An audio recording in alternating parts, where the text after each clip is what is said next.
भागलपुर की 7 विधानसभा सीटों पर एनडीए का दबदबा। भागलपुर जिले की 7 विधानसभा सीटों पर एनडीए ने शानदार प्रदर्शन करते हुए पूर्ण कब्जा जमा लिया है। भाजपा और जदयू उम्मीदवारों ने अपने प्रतिद्वंद्वियों को बड़े अंतर से मात देकर जिला स्तर पर गठबंधन की मजबूत पकड़ साबित की। विभिन्न सीटों पर इंजीनियर शैलेंद्र शैलेश कुमार उर्फ बुलो मंडल, मुरारी पासवान, शुभानंद मुकेश, मिथुन यादव, डॉक्टर ललित नारायण मंडल और रोहित पांडे की जीत ने एनडीए की चुनावी रणनीति को मजबूती दी है। कहीं भागलपुर की जीतेगी, इसको लेकर दो शब्द बताएं। हम तो बताएं कि अब उनका पूरा आशीर्वाद हमें मिला है। अब हमारे कर्तव्य की बारी है। जो भी अपेक्षाएं भागलपुर की, चूँकि हमें इस बात का एहसास है कि भागलपुर का हमसे क्या अपेक्षा है और उस अपेक्षा और उस विश्वास पर हम खरा उतरने का काम करेंगे। और भागलपुर के प्रति और अपने मतदाता को जो हमें आशीर्वाद मिला है उन्होंने पूरा अपना आशीर्वाद दिया है। अब हमारे कर्तव्य। भागलपुर में आज मतगणना। भागलपुर में बिहार विधानसभा चुनाव की मतगणना आज कड़ी सुरक्षा व्यवस्था के बीच शुरू हो रही है। जिले के 7 विधानसभा क्षेत्रों के लिए 2 अलग अलग मतदान केंद्र बनाए गए, जहां सुबह से ही सुरक्षा बलों की तैनाती बढ़ा दी गई। सीसीटीवी निगरानी, बैरिकेडिंग और सख्त व्यवस्था के बीच प्रत्याशियों व अभ्यर्थियों को ही प्रवेश मिल रहा है। प्रशासन का कहना है कि प्रक्रिया को निष्पक्ष और शांतिपूर्ण तरीके से संपन्न कराने के लिए सभी आवश्यक कदम उठाए गए हैं। सर, मतगणना अब शुरू होने वाली है, किस तरह से आप लोग सुरक्षा के लिहाज से चीजों को व्यवस्थित कर रहे हैं? निर्वाचन आयोग के निर्देशानुसार 8 बजे यहाँ मतगणना प्रारंभ है और जैसा कि आप देख रहे हैं काफी कड़ी सुरक्षा व्यवस्था का यहाँ इंतजाम किया गया है। स्ट्रांग रूम को ऑलरेडी 3 लेयर में सुरक्षा की व्यवस्था की गई थी, जहाँ भीतरी लेयर में पैरामिलिट्री फोर्स थी, उसके बाद बीएसएफ और जिला पुलिस बल के तैनात थी। आज यहाँ मतगणना के दिन विशेष प्रबंध किया गया है। बाहर में लगातार पैरामिलिट्री फोर्स भी पेट्रोलिंग कर रही है। उसके अलावा प्रवेश द्वार पर भी पर्याप्त मात्रा में बल की तैनाती है। वाहन को भी प्रॉपर्ली रेगुलेट किया गया है और परिसर के आसपास भीड़ ना लगे इसके लिए बाइक से भी पेट्रोलिंग हो रही है और अतिरिक्त थाना के स्तर से भी पेट्रोलिंग निकाली गई है। इसके अलावा पूरे जिला भर में सभी थाना को अतिरिक्त बल दिया गया है और सघन गश्ती के लिए निर्देशित किया गया है। विजय जुलूस को लेकर सर क्या? विजय जुलूस पूर्णतः प्रतिबंधित है, तो यदि कहीं भी विजय जुलूस निकलता है तो उस पर आवश्यक कार्रवाई की जाएगी। भागलपुर में आज मतगणना। भागलपुर में बिहार विधानसभा चुनाव की मतगणना आज कड़ी सुरक्षा व्यवस्था के बीच शुरू हो रही है।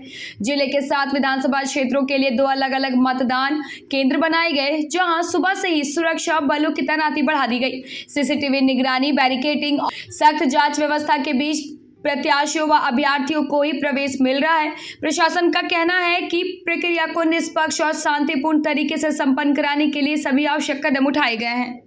आप लोगों की क्या तैयारी है?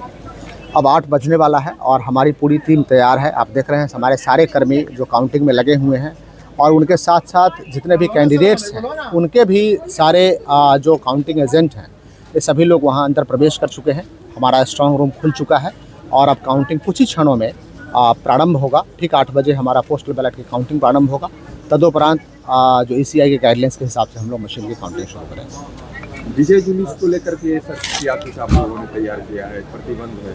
बिल्कुल, विजय जुलूस पर बिल्कुल प्रतिबंध है। कोई भी विजय जुलूस नहीं निकाला जा सकेगा और पूरे ज़िले में मतगणना केंद्र के साथ साथ पूरे ज़िले में धारा 163 लगा हुआ है, यानी CRPC धारा 144 लगा हुआ है, जिसमें कि 5 या 5 से अधिक लोगों का मजमा कहीं भी अवैध करार दिया गया है। इसलिए विजय जुलूस पर पूर्णतः प्रतिबंध है। हम लोगों से बंटवारा विवाद में मारपीट। बांका जिले के अमरपुर थाना क्षेत्र के सातपुर गांव में पैतृक संपत्ति के बंटवारा विवाद को लेकर 2 पक्षों में हुई मारपीट में मां और बेटा गंभीर रूप से जख्मी हो गए। जख्मी देवकी देवी और अभिषेक कुमार का इलाज रेफरल अस्पताल में किया गया। पीड़िता ने आरोप लगाया कि विपक्षी पक्ष ने मकान खाली कराने और पड़ती जमीन लेने का दबाव बनाते हुए लाठी डंडे से हमला किया। पीड़िता ने थाने में लिखित आवेदन देकर कार्रवाई की मांग की। नाम बोलिए। देवकी देवी। कहाँ घर हुआ? सातपुर। तो ये कौन है? बेटा है। क्या नाम है इसका? अभिषेक। क्या हुआ आप लोग को? हैं? क्या हुआ? कौन मारपीट किया? मारपीट किया घर में सब, पत्नी, ससुर, देवर, सास सब मिल के घर से निकाल देता है। क्या नाम है देवर का? देवर का श्रीकांत और ससुर का? देवनारायण माता। मारपीट का कारण? मारपीट का कारण घर से हमको बाहर ही करने बोलता है। घर गोटी चल के हिस्सा हो गया है। अच्छा, गोटी चल के हिस्सा हो गया है तो घर से हमको घर पड़ा है, लेकिन वो सब बोलता है कि हम पड़ती जाओ पड़ती में, और सबका दस्तखत मुखिया सरपंच का सबका है कागज में। क्या चीज़ से मारा? हमको ईटा फोड़ के मारा, इसको रड से मारा, एक गर्दन में हमको पूरा हाथ से मारा। बकाया पैसा मांगने गई महिला समेत 3 लोग लाठी डंडे से पीटकर जख्मी। अमरपुर थाना क्षेत्र के मोहता गांव में बकाया पैसा मांगने गई महिला गीता देवी, उनकी पुत्री और दामाद को पड़ोसी द्वारा लाठी डंडे से पीटकर जख्मी कर देने का मामला सामने आया। 3 वर्ष पूर्व दिए गए कर्ज की मांग करने पर आरोपी पक्ष ने विवाद करते हुए हमला कर तीनों को घायल कर दिया। घायलों का प्राथमिक उपचार रेफरल अस्पताल में किया गया। वहीं जख्मी महिला ने थाने में लिखित आवेदन देकर न्याय की गुहार लगाई है।